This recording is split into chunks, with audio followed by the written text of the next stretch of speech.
And welcome to the Krug Show on a Friday. It is March. We have made it to March. Leap year and all in the rearview mirror. And it's March, which means the combine's going on, which means free agency is around the corner, which means the draft is approaching and the offseason in full swing. And we're here to talk a little Niner football. Chase Sr. with us in his regular time slot on a Friday. We're brought to you by Pig and a Pickle, the best barbecue in all of Northern California. Check them out in Emeryville and Corte Madera. We're also brought to you by Marin Auto Glass, Underdog Fantasy, and we're off and running. Chase, good to see you, man. How's the combine? You as well, Larry. Always good hopping on these Friday spots, and it's really good. Had an opportunity to speak with John Lynch on Tuesday. He met with the media, and then all throughout this week, we've been just talking to different draft prospects to see who San Francisco is meeting with, both formally and informally. And today, a pretty cool day from Indianapolis because you have Luke McCaffrey, the brother of Christian McCaffrey, wide receiver at Rice. He relayed to us that he's met with San Francisco multiple times since the Senior Bowl. And then you have Frank Gore Jr., who's met informally with the Niners. And then Brendan Rice, the son of Jerry Rice, who had a formal meeting with San Francisco. And it's kind of been interesting to see which position groups the Niners are going heavy on. They've met with a lot of defensive linemen, both on the interior and on the edge. They've met with a couple of tight ends. They've met with a lot of defensive backs. I think they're looking for nickel and possibly some safety help or some defensive backs who can play and offer a little bit of versatility to this defense. And then today, meeting with a lot of wide receivers. I'm not sure what that tells us about Jawan Jennings. Is it going to be too expensive if another team gives him a lofty deal? What does that mean about the future of Brandon Ayuk? Deebo Samuel maybe beyond 2024. Obviously, these formal and informal meetings don't always mean that San Francisco is interested in all of these prospects, but it gives you a peek into what position groups they are a little bit interested in as far as just research on some of these prospects. Yeah, I mean, we don't know. Is it a smoke screen? Do they want to meet with these guys because they really like them? I know people suggest it's a smoke screen. I wouldn't say it's a slam dunk that every guy they meet with they want. Sometimes they just want to get a question answered. But the process is too condensed. The time is too valuable. You're going to meet with players that you have interest in. If I said to you, bet everything you got on either Brendan Rice, Luke McCaffrey, or Frank Gore Jr. becoming a Niner, the three guys with actual ties to guys who were either in or are in the organization, who do you think? Yeah, are they most likely to go for Rice? Rice's son, McCaffrey's brother, or Gore's son? It's really interesting, too, because you're talking about Niner legends here. Jerry Rice is the best wide receiver of all time. Frank Gore is one of the best running backs in the history of the Niners organization. He's third all time in rushing yards. And Christian McCaffrey undoubtedly is the best running back in football right now, coming off the season in which he was the NFL Offensive Player of the Year, had more than 2,000 all-purpose yards, led the NFL in carries and yards, and now they all have ties to this organization with this 2024 draft class. Frank Gore Jr., I'd say, would be the least likely because he's had an informal interview with the Niners. But as a late-round pick, UDFA, I don't think that you can rule it out.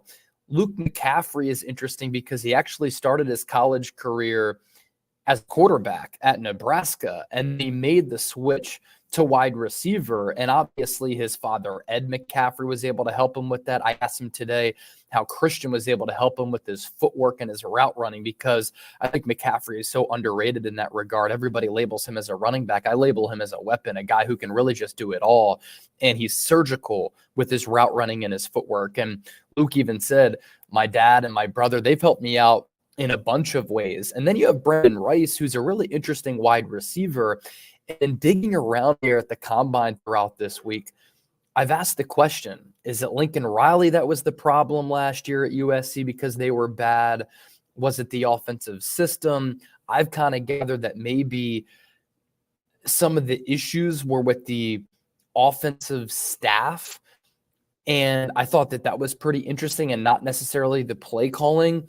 I think Brendan Rice is a really, really interesting prospect who had some really good production. I don't think he's going to be the likes of his brother or his father, excuse me. But if I were to rank those three as far as probability, I would go Brendan Rice number one, Luke McCaffrey number two, and then Frank Gore Jr. number three. But all are kind of interesting in a way. Brendan Rice is a really solid wide receiver. You have the positional switch for Luke McCaffrey, and I kind of like that versatility. The Niners really value that in prospects. And then Frank Gore is asked, what's the difference between him and his dad? He thinks he's more agile. His dad obviously brought a little bit more thump to the table, but as a backup running back, what's the future look like behind Christian McCaffrey, who has 2 more years on his contract? Elijah Mitchell's always hurt. You have Jordan Mason, who the coaching staff, I don't think, trusts with his ability to pass block. Could they take a flyer on Frank Gore? I think this is a really cool story, and it's also fascinating to follow as we approach draft time at the end of April. Yeah, no question about it. I'm eager to see what Rice's kid runs because he's big and I think he's a terrific receiver. He runs good routes. He's got good hands. You can see he's very serious about his craft. If he runs anything sub 4.5 at 6'3", 6'4", whatever he is, that's probably going to be, make him a for sure day 2 pick. I like Brendan Rice. I think he's a really good NFL wide receiver, and I think he's going to be, unlike a lot of rookie receivers that come into the league and struggle. I think this guy might hit the ground running just because I think he's advanced in a lot of ways. Yeah, what's interesting too is that you can tell that these 3 prospects have such an NFL pedigree within their family. Luke McCaffrey takes the stand, and he was in control of everything, and the media gathering around him was multiple people deep. There was a lot of people who wanted to talk to him, and he was like pointing who's asking the question next, and he was so in control. And then Brendan Rice had a really good personality. He wasn't fazed at all. And then Frank Gore Jr. had a great personality, and you could just tell that their family and their fathers, or in Luke McCaffrey's case, his brother, really helped prepare him for this moment where some of the bright lights, all of the media attention, there are so many cameras. Some prospects are a little bit gun shy. These guys were just having such a great time and a lot of fun having this opportunity and living in the moment. I know Christian is really excited about the idea of playing with Luke, and I know he's going to be in Lynch's ear on day 3 of the draft. My only question, I guess, is also what does McCaffrey run? Because, Christian seems to think he's going to run great.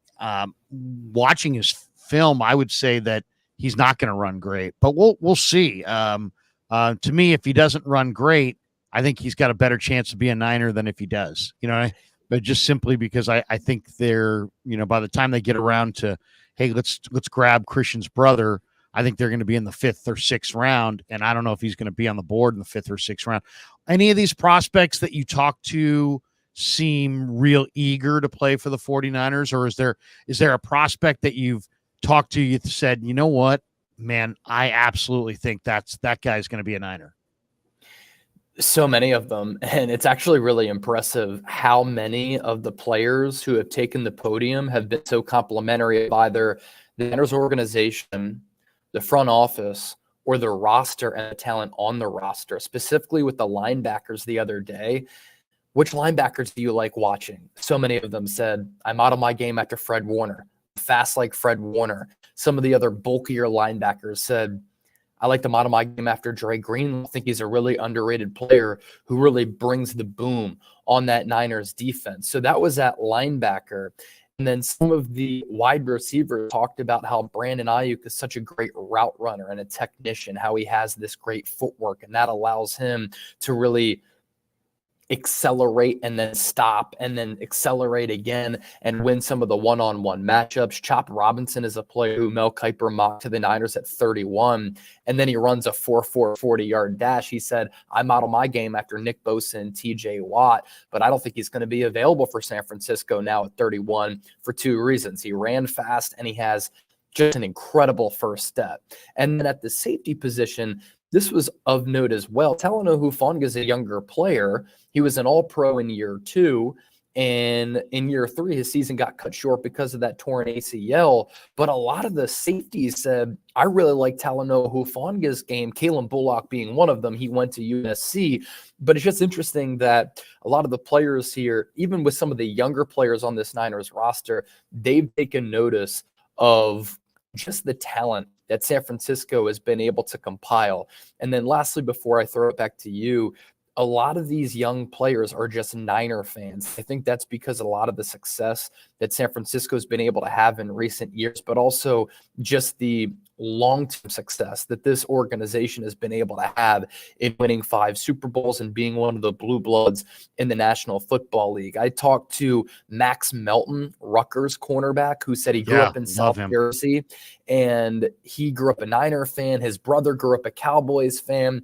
So to Max Melton's brother, he made the wrong choice. Max Melton obviously made the right choice, but he's a long corner, really experienced. The Niners really like players who are heady.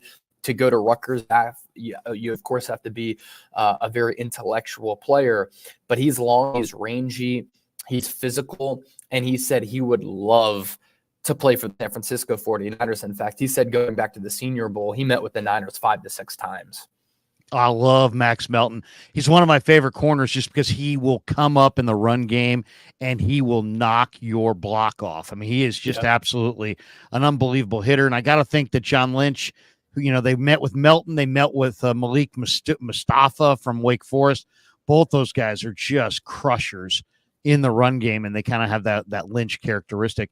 Yesterday, linebackers and D-line. Today, was it tight ends and O-line, or tight ends and wide receivers today? Or so yesterday was D-line. DBs and tight ends.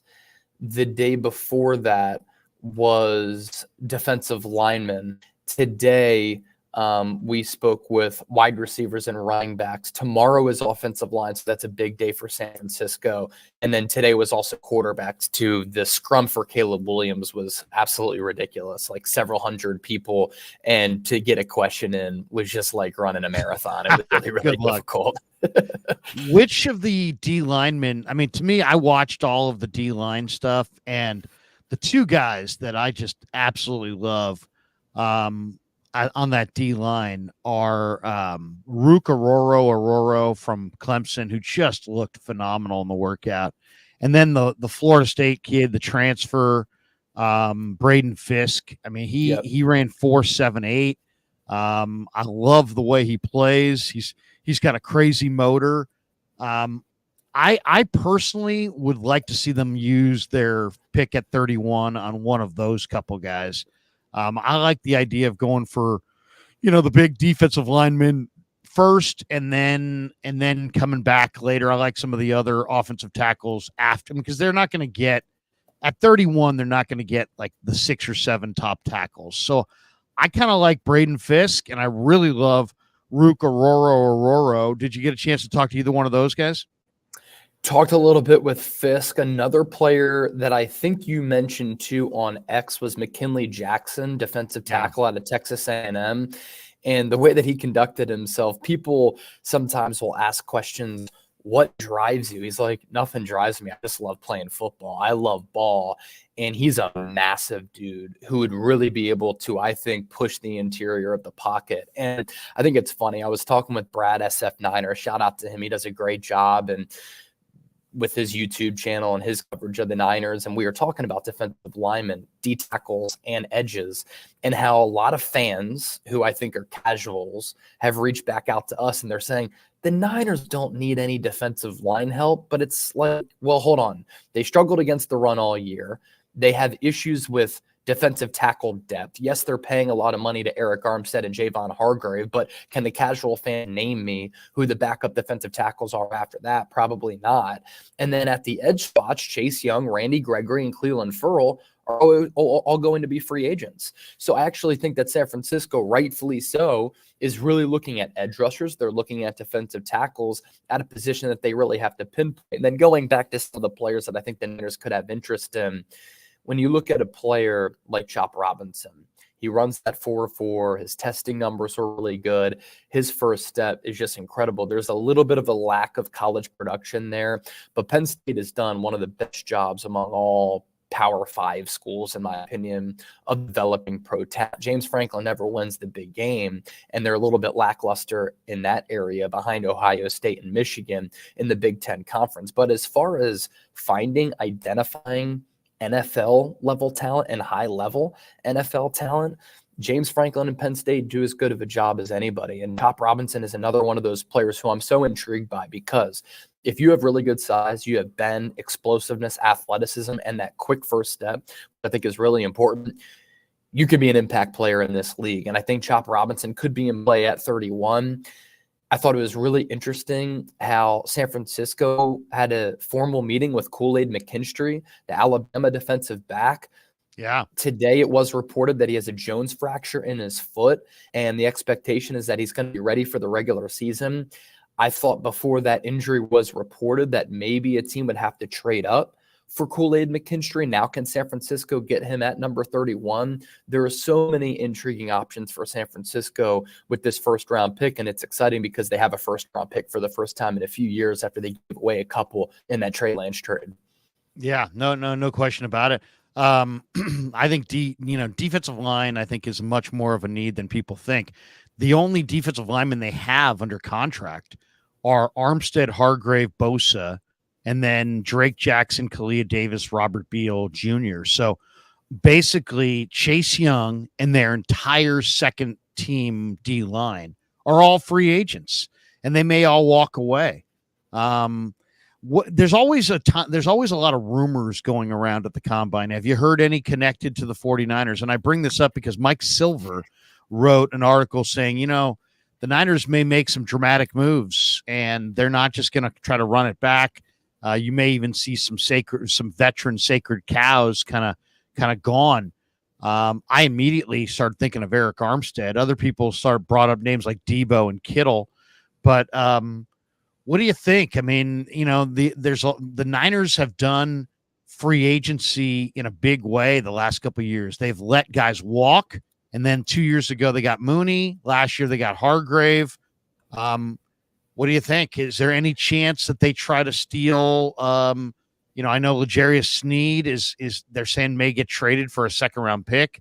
Could the Niners be that team that gives a second-round pick to Kansas City for Sneed in a similar deal to the one they made for Dee Ford, which obviously did not work out for the Niners that well, but worked out well for Kansas City? And then, of course, Chris Jones is rumored to be back at Kansas City.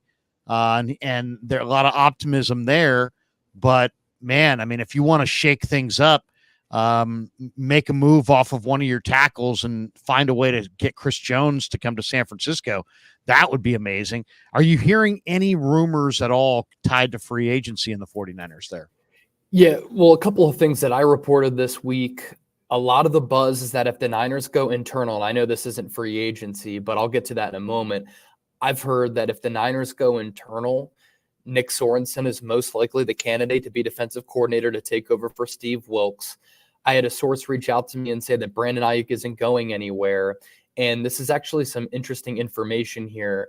John Lynch is best friends with Brandon Ayuk's agent, and Brandon Ayuk's agent was at John Lynch's Hall of Fame ceremony, and John Lynch was the best man in his wedding. And John Lynch even said on Tuesday when he met with the media, look at our track record of how we take care of our homegrown players. And he's totally right.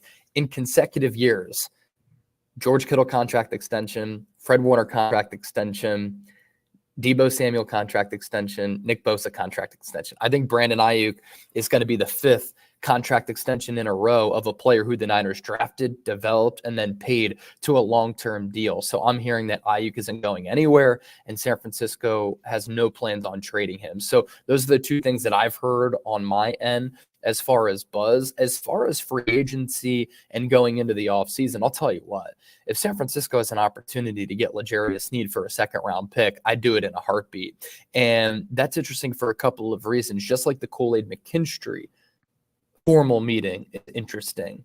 You could have, let's say, L'Jarius Sneed, Charvarius Ward as your outside perimeter corners. The fact that Logan Ryan was getting snaps in the Super Bowl is a joke because San Francisco was getting torched there by Kansas City. You don't have to worry about that because Diamador Lenore stays in the slot. with, let's say, Snead and Ward on the outside, or Kool-Aid McKinstry and Ward on the outside. But Mooney Ward, if we're going to talk about financial issues with San Francisco, he's going into the final year of his deal. And this has been a great bargain deal for the Niners. They've paid him on an average annual value basis of about $14 million per year. This is the final year of his contract. They envision him being their corner one, and he's been a corner one. He was the second team All-Pro this past year. He led the NFL in pass breakups, and he was tied for fourth in interceptions. But if they have to make some difficult financial decisions, do they trade for a player like Snead? Do they draft a young corner, pair them up for 2024, and then let Mooney Ward walk after that? Because then they're going to have to pay Amador Lenore, and maybe you utilize him as your other outside corner, which with whatever one that you either signed in free agency, traded for, or drafted. So I think that's pretty interesting. And with Kansas City, you're paying Mahomes all this money. You're going to give Andy Reid a contract extension. I know that doesn't impact the salary cap, but Trent McDuffie is a really good blossoming young player. If they sign Chris Jones, are they going to have money to re-sign a L'Jarius Snead? And I think that they're this offseason going to address that wide receiver spot for Patrick Mahomes and give him some more weapons, whether that be through the draft or free agency. So money could get a little bit tight for Kansas City. That's where Snead becomes really interesting. I know Niner fans are saying, bring in Chris Jones, bring in Chris Jones. That's just not financially possible. But going back to that Mike Silver piece that you started the question off with, he talked about major moves being made as far as the draft, as far as free agency, but maybe moving on from some veteran players. Eric Armstead was the first name that comes to mind because I think that he could be a cap casualty post June 1. The cap savings for the Niners would be $18 million. The dead money, though, would be $10 million. So really, you're saving $8 million there. Pre-June 1, it's just not going to happen because the dead money is $25 million and the cap savings is only $2.5 million. So that then brings me to some of the other options. Is it a Kyle Juszczyk? I think a contract restructure is a lot more realistic. Is it Deebo Samuel? Post June 1 for him, dead cap charge of $11 million. Cap savings is $17 million. I don't think it happens, but that's a possibility. I threw this out on my show because I like doing thought-provoking content, not boring shows. Christian McCaffrey. Mike Silver was talking about how the Niners are looking at players who are still really good, but maybe starting to decline a little bit. If you want to save some money, could McCaffrey be an option? Again, I don't think this is going to happen, but it's certainly worthy of having that conversation. He has 2 more years on his deal. He makes a lot of money at running back. If you look at the NFL leaders and carries and touches, that following season, their production is always about cut in half by about 50%. McCaffrey has a little bit of an injury history. He's getting a little bit older, and this year led the NFL in touches, led the NFL in rushing yards. And what's the realistic future of him? How long is he going to be an impact player at this rate? Post June 1, there's only a dead cap charge of $2.1 million. You would save $12 million with a player like that. And then lastly, I think Dre Greenlaw is an option. I know it would be doing the Niners enforcer dirty, a player who's the heart and soul of this defense, a player who the Niners really missed in Super Bowl 58. But he tore his Achilles, and sometimes players aren't the same, and he has a little bit of an injury history too. If you cut him after June 1, dead cap charge of less than $1 million. And then the cap savings is $8.5 million. So these are just ideas. I guarantee you these are things that the Niners organization are talking about. I'm not reporting that, but that's how this business goes. And I'm fascinated to see how they manipulate the cap and what roster choices they do make with some of the star players on this team. Because at some point, with Brock Purdy's contract extension looming, Brandon Ayuk's as well, you're going to have to make some of these difficult roster moves. There's so many factors here. And we're now, Chase, starting to go, this entire regime has been about build up. Now some of these players are getting a little long in the tooth. Now we're 1 year away from Brock Purdy getting paid.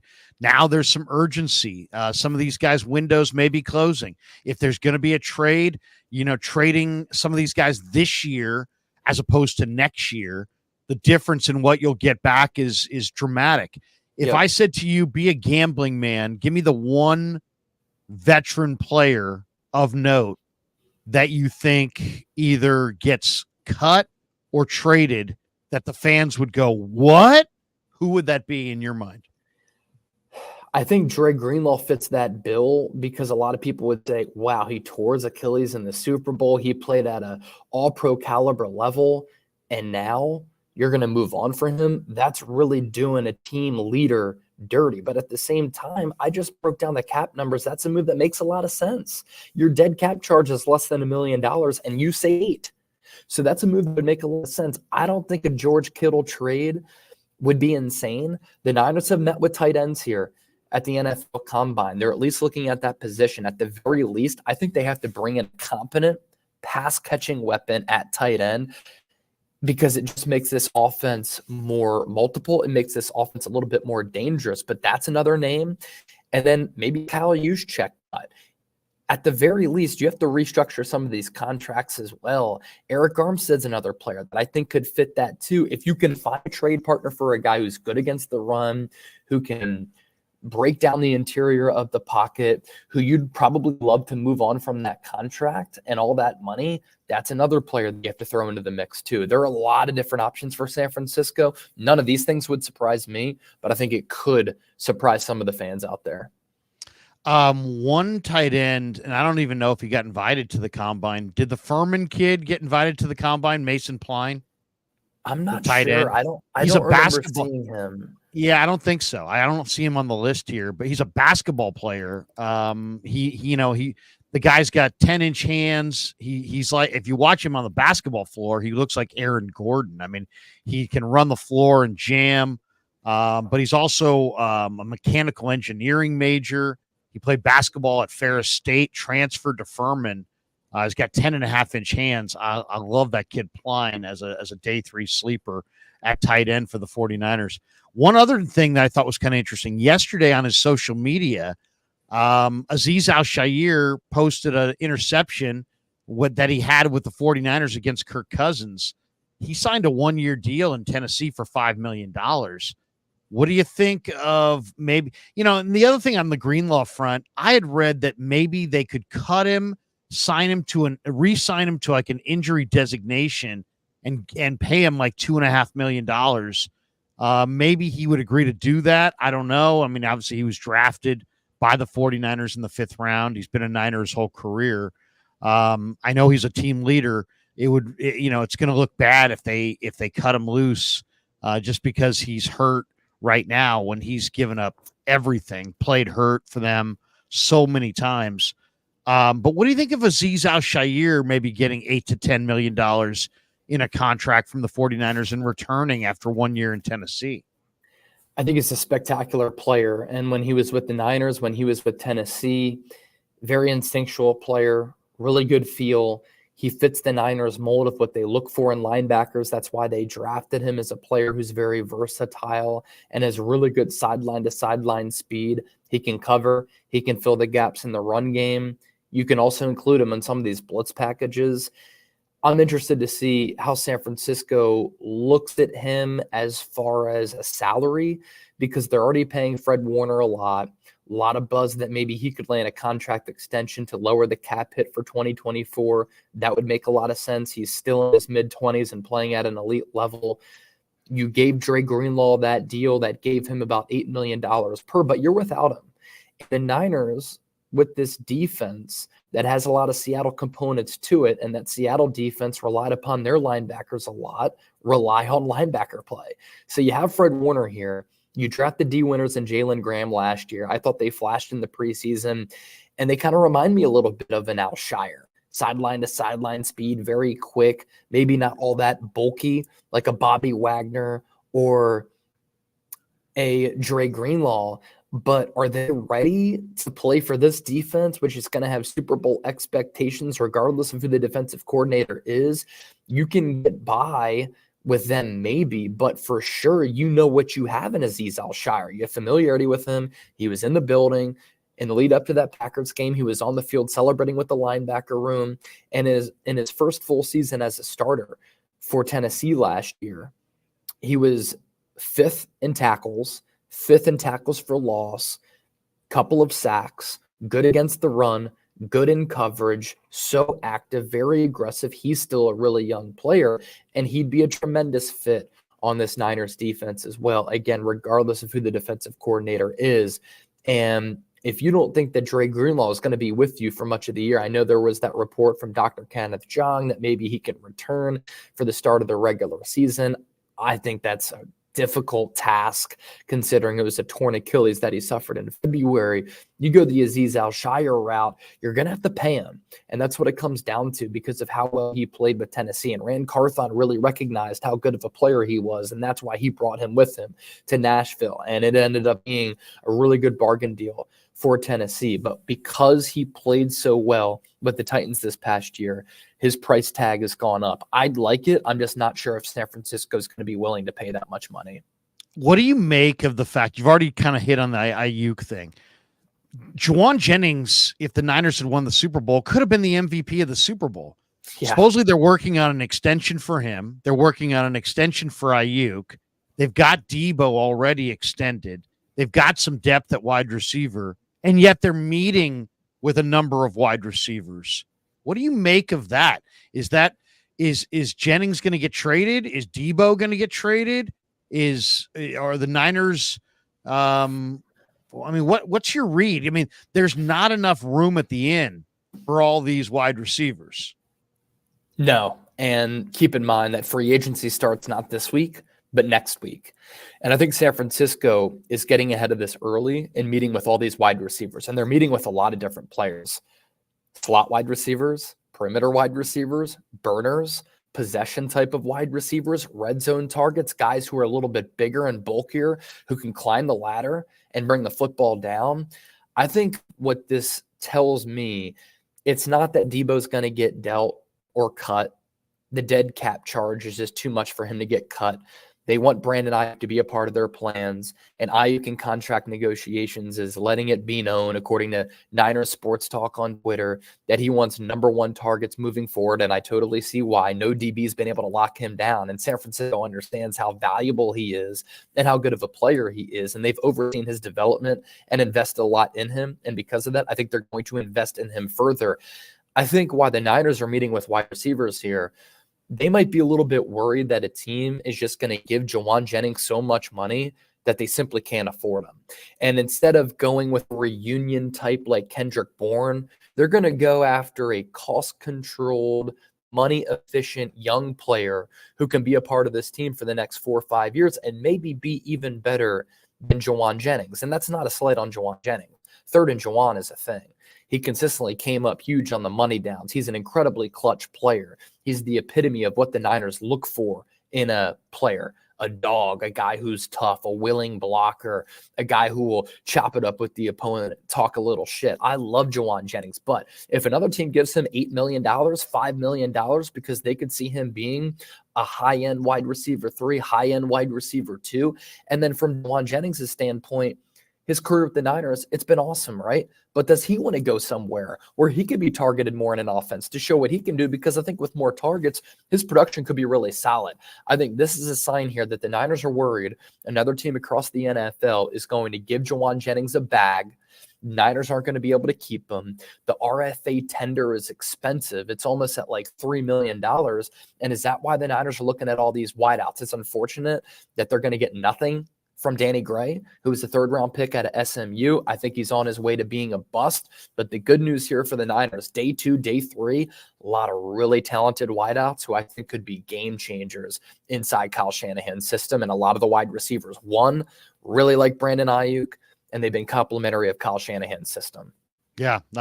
Brendan Rice in some ways could be an upgrade on Juwan Jennings. He's faster. He's big. He's very serious about the game of football, and you can see it in his route running. We mentioned Armstead before. Cal State here asked this question. He says, Tavondre Sweat, 362 pounds, number 32 ESPN top prospect. We got this one as well from Whale and Wasp. He says, Larry, what is your thought on Fisk? Well, I love Fisk. His motor's incredible. His film is great. His workout was amazing. The way he went over the bags on the gauntlet was just like, he looked like a linebacker. Sweat has got a lot of bad weight. I mean, you can see he's got boobs and but he's also a monster.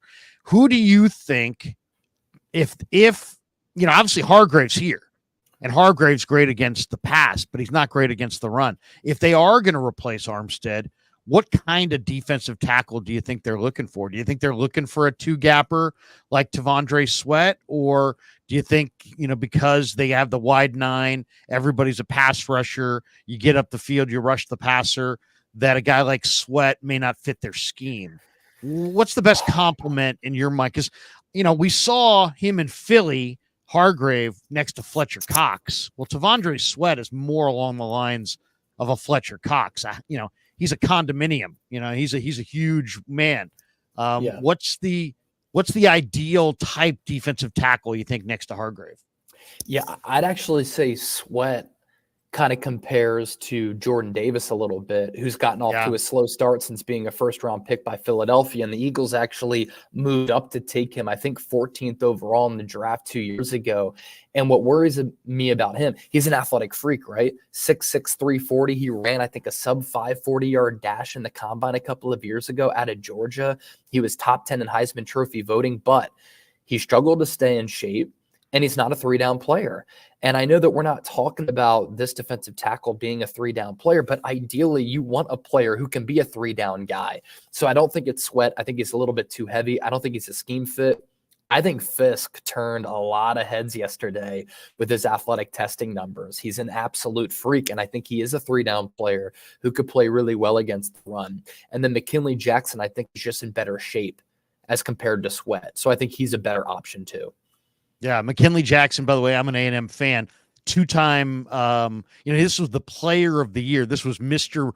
Football in the state of Mississippi. He was as highly recruited as anybody. He's been the Aggies captain the last 2 years, and he's just really well thought of in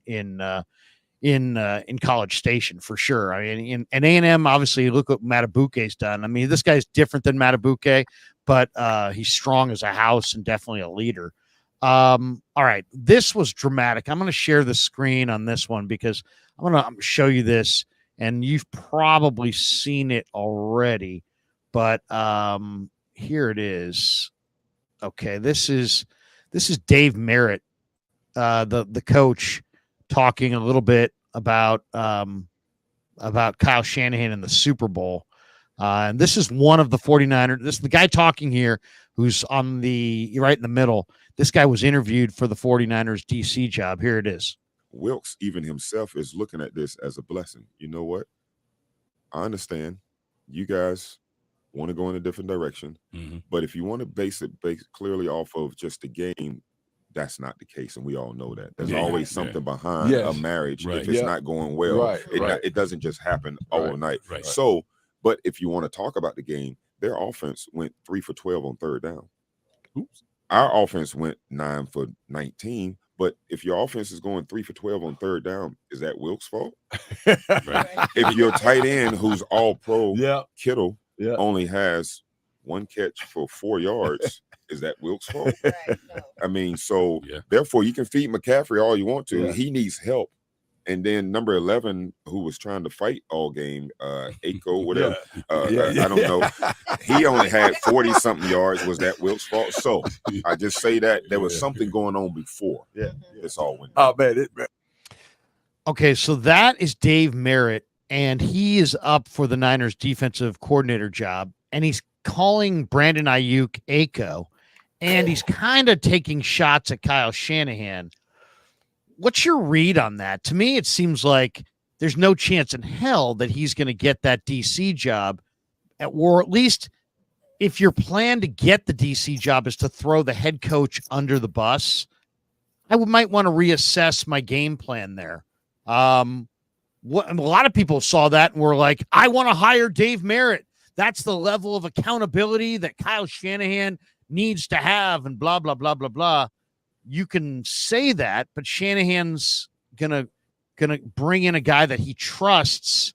And do you develop trust with somebody from outside your organization by, ripping the head coach. I mean, basically that's what he did there. Had you seen that? I saw it yesterday, and a couple of takeaways from that. First of all, him calling Brandon Ayuk Aiko is hilarious, coming after Bucky Brooks calling him Ayuk the other day. So it's a little bit of a tricky pronunciation that people seem to be having trouble with. But like, Brandon Ayuk is a top 10 wide receiver in the game, and Game recognizes Game. Yeah, all pro this year, and one of the best wideouts and one of the best route runners in the NFL. And that's been the case over the last couple of years. So Game recognizes Game. It's time for some people to start to recognize what he's been able to do. A couple of takeaways from that. I heard him say all of that, and I'm like, damn, the Niners' game plan offensively was garbage in the Super Bowl. Like, George Kittle has 1 catch for 4 yards. I don't think they targeted Brandon Ayuk enough. They tried to force feed Deebo Samuel the football. They got away from running it with Christian McCaffrey. And on the money downs, they were bad. And that's on top of them just consistently shooting themselves in the foot. So he makes good points. And it kind of brings back the realization and the thought that, man, I didn't like that game plan from Kyle Shanahan at all. And that game was so winnable in so many ways for San Francisco. So that's number one. Number two, I doubt that Kyle Shanahan saw that clip before he interviewed Dave Merritt, because it looks as though it's like a local podcast or something that wasn't really making noise on social media up until yesterday. I imagine that Shanahan, who obviously is very confident in himself, probably didn't like what was said there. But I think why the Niners reached out to Dave Merritt, he's won 5 Super Bowls. He's been a defensive backs coach for a really long time. He's a Steve Spagnuolo favorite. Spagnuolo is one of the best defensive coordinators in the history of football. He's won 4 rings as a defensive coordinator. And Spagnuolo has known him going all the way back to his Giants days. So they've overlapped. They've worked with one another.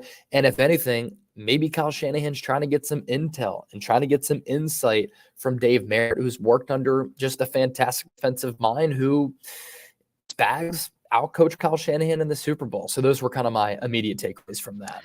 Well, it was brutal honesty. The question is, does Kyle Shanahan want brutal honesty?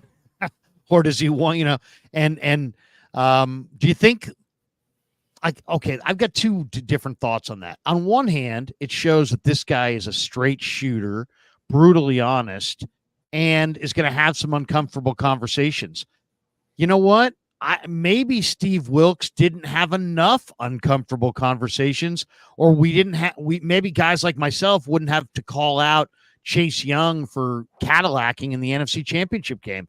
For all we know, Shanahan says, you know what? Wilks was too soft on these guys, and he wants somebody to come in and spit fire, and maybe Dave Merritt is exactly what he's looking for. Or on the other hand,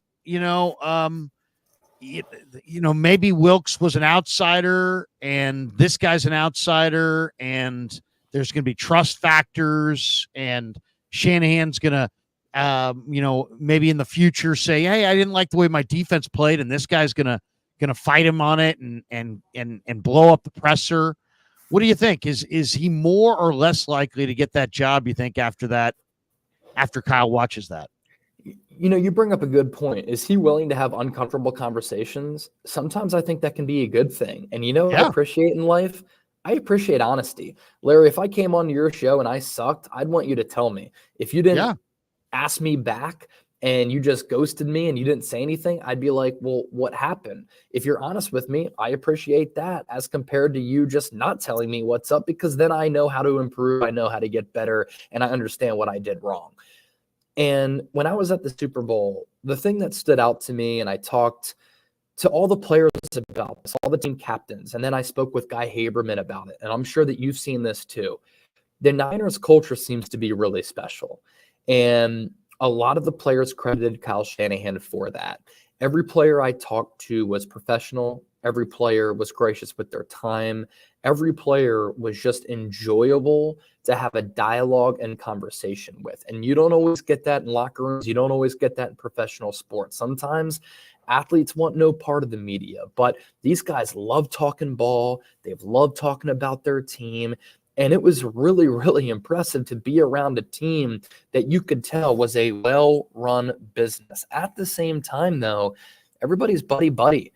And there seems to be a little bit of a clubhouse environment, a little bit where everybody defends one another. And the Niners are an organization, whether it's Kyle Shanahan or the players, they come up with a lot of excuses. Maybe you bring in a guy like Dave Merritt, excuses aren't going to fly. If you want to get over the top, sometimes it's the little things on the peripheries. And Dave Merritt knows that. He's won 5 rings. We can't have Chase Young jogging after the ball carrier, doing nothing to keep Jahmyr Gibbs out of the end zone in an NFC championship game. We shouldn't be talking about effort in a Final Four game.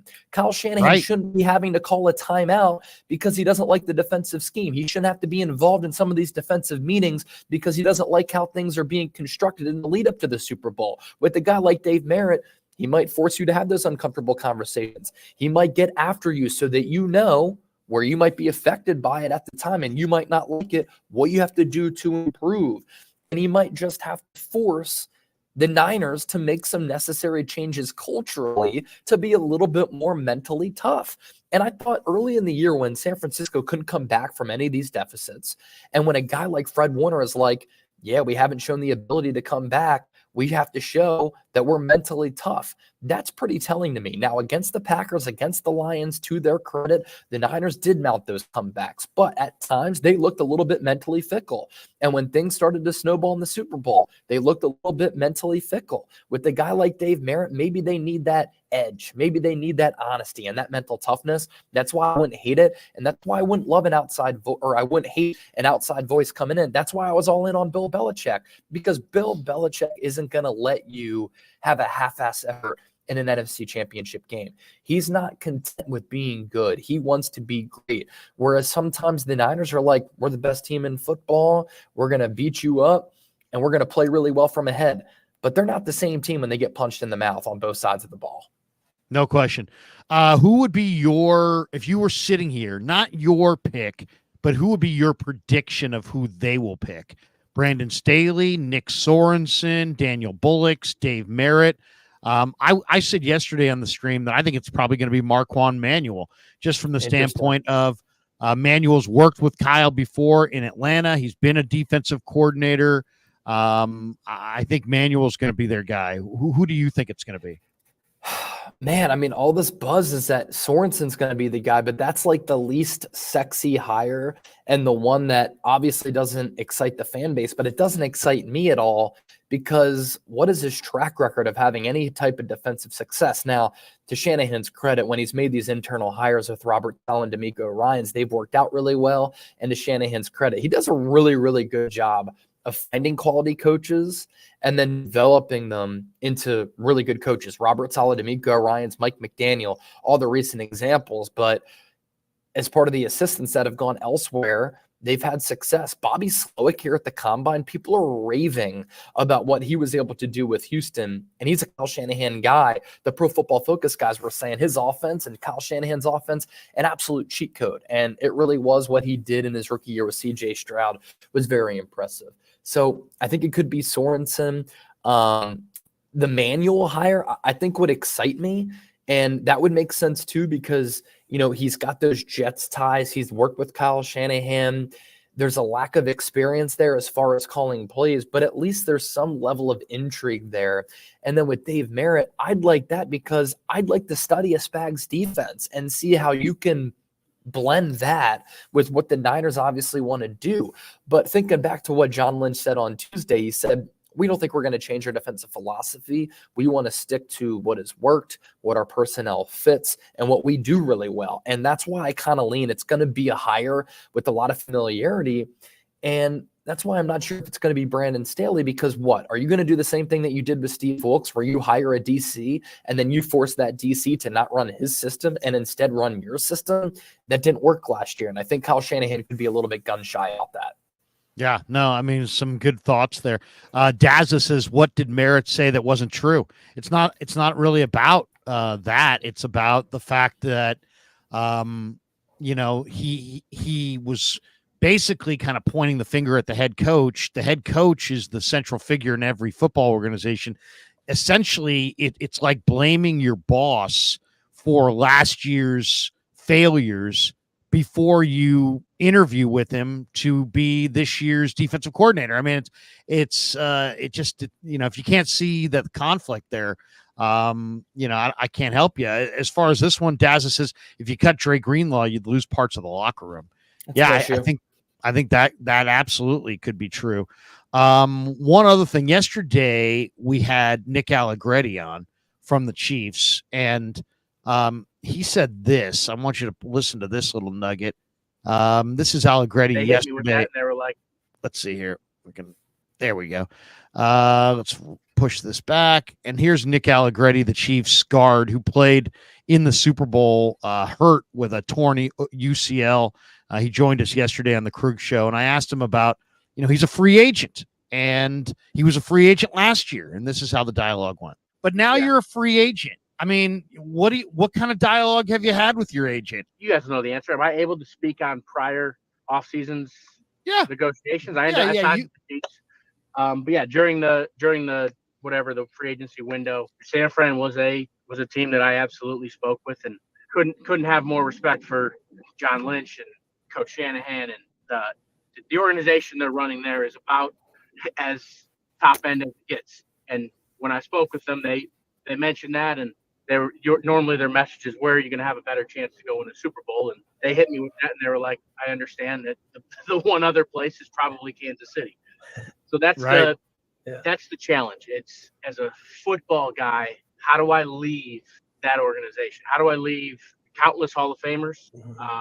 One of the top offensive line coaches, probably the top offensive mind, that I'll ever play for, and Coach Reed. How do I leave that situation?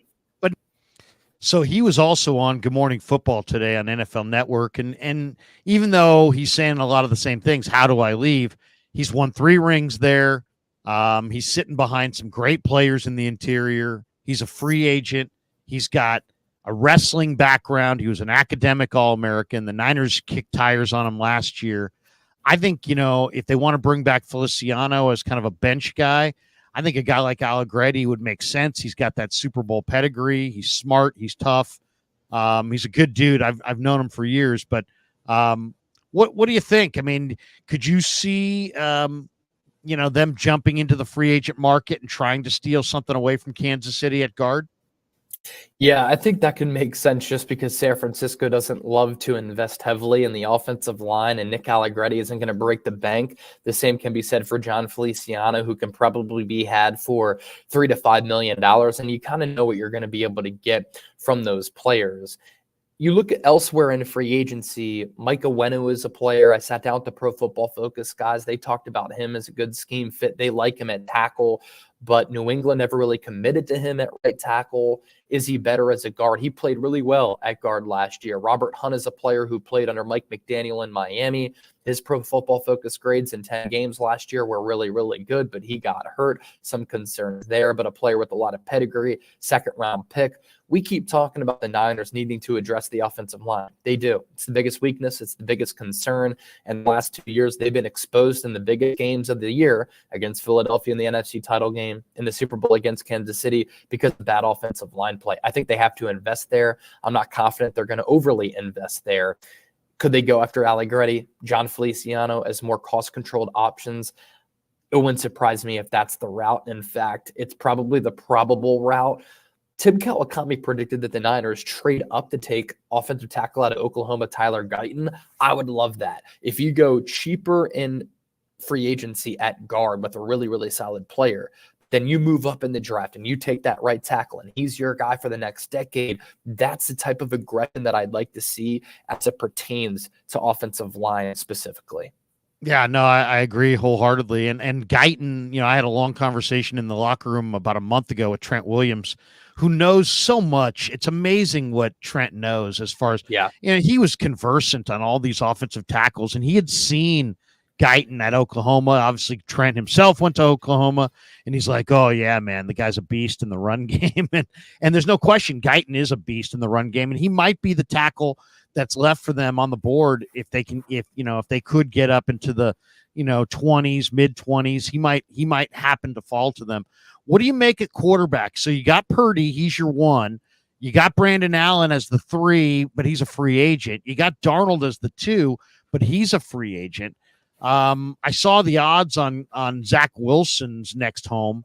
If he stays with the Jets, they're saying 25% chance. Does he go to the Rams? 22% chance. Niners at 14.3%.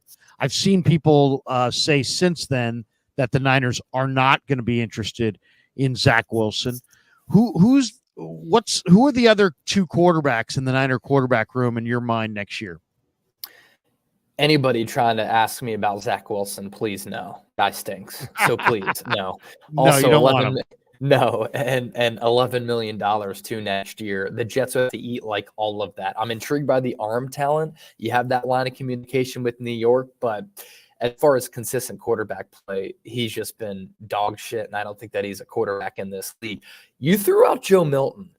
Joe Milton would be fascinating because of all of the athletic traits that he has. He can throw the ball through a cement wall. I mean, he's got a cannon, but he's so unrefined. So that would have to be a quarterback 3. He's just not ready enough to be your backup, but man, he's got some athletic intangibles.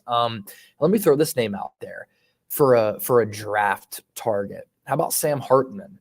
Sam Hartman was at Wake Forest, had a ton of production there. He went to Notre Dame, a lot of production there. He's been their best quarterback over the last few years as far as just pro-level quarterbacking. You can get him in the mid to later rounds. He's a cerebral guy. I think that's a name to watch for San Francisco is Sam Hartman as a backup or a third stringer who you wouldn't have to pay all that much money to, and there's some upside there. And if Brock Purdy were to go down, I think you'd have confidence that he could right the ship and run the offense. Two last ones before we call it quits. Couple of league notes today that I think are kind of interesting. One, you cover the Niners, but you cover the Eagles, and the Eagles are going to release Kevin Byard. How did Byard look in Philly? He's 30. He was due 14.1. Very little of it was guaranteed. Will they re-sign him at a lower dollar figure? Will he move on? What's your thought on Byard? Yeah, they saved $13.7 million, so they were never going to bring him back on that price tag. He's a former 2-time All-Pro. He's been a very instinctual player with really good ball skills. He's been a ball hawk throughout his career. He's clearly on the downslope athletically. I did think that he did a great job against Travis Kelce in that Monday night game about halfway through the season before the Eagles fell apart and the Niners broke Philadelphia. I think that the Eagles could bring him back on a cheaper deal, but I think they're meeting with a ton of safeties here at the draft. And I think that they might invest in that position in the draft, but then also go that route in free agency too. Byard's a solid player, but he's just nowhere close to that former All-Pro self that he was a few years ago with Tennessee. And Trey Lance, the Cowboys are going to retain Trey Lance in 2024. They're not going to pick up his very pricey fifth-year option of $22 million or whatever, but they're going to pay out $4.2 million for a roster bonus that's due 5 days after the start of camp. He's going to be in Dallas next year. Does that surprise you? They traded a fourth to the Niners to get him, so I guess it shouldn't be too much of a surprise, but there's been a lot of speculation that Trey was maybe going to have to move on beyond Dallas to find a home. Are you surprised that they're going to bring him back this year? Not surprised. Would they give up that 4th round pick for him? And he was the quarterback 3 this past year for Dallas behind Dak and Cooper Rush, just like he was the quarterback 3 for San Francisco. I think it was just the Niners wanting to get rid of him so that they didn't have to worry about the talking points and all the storylines and the quarterback drama that would have loomed over the head of Brock Purdy. There's no doubt about it. Isn't it crazy, though? It feels like Lance has been in the league for a long time. He's still only 23 years old. And I think that's why Dallas is exercising that option, giving him that $4.5 million. They also want to see what he can do in their building.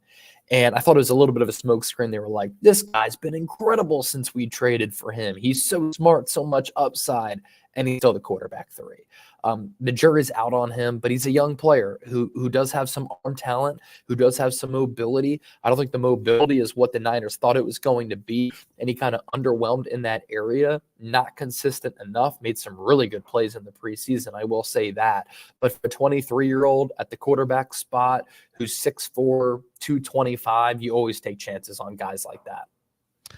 One last one from the chat. We got this one from Boxing Fan. He says, what about Patrick Mahomes' brother, Spencer Rattler. I don't think it's his brother, but Rattler, Rattler's interesting. He was at Oklahoma. He transferred to South Carolina. He played well in the Senior Bowl. I think he might won the MVP.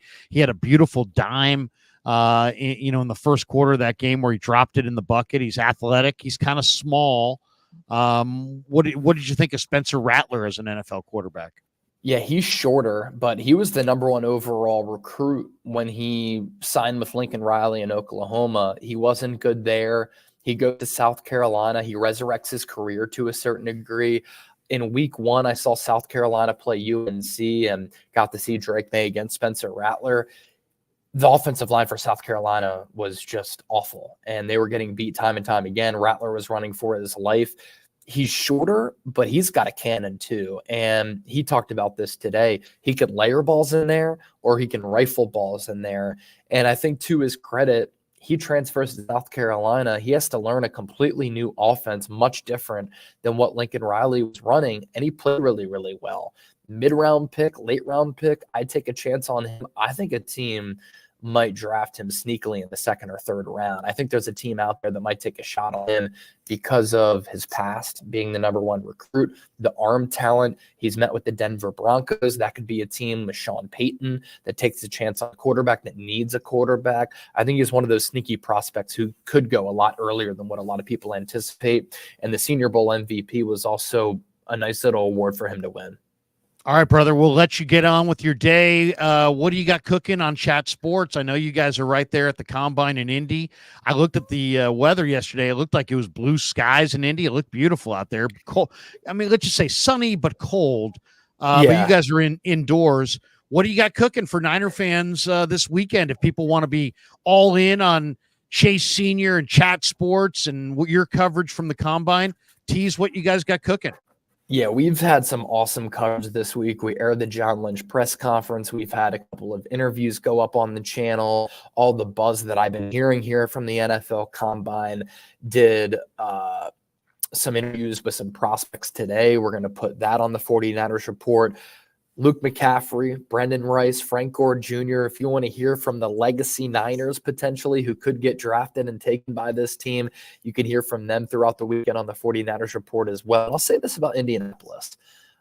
Here in the Midwest, you're going to get inconsistent weather this time of year, late February into March.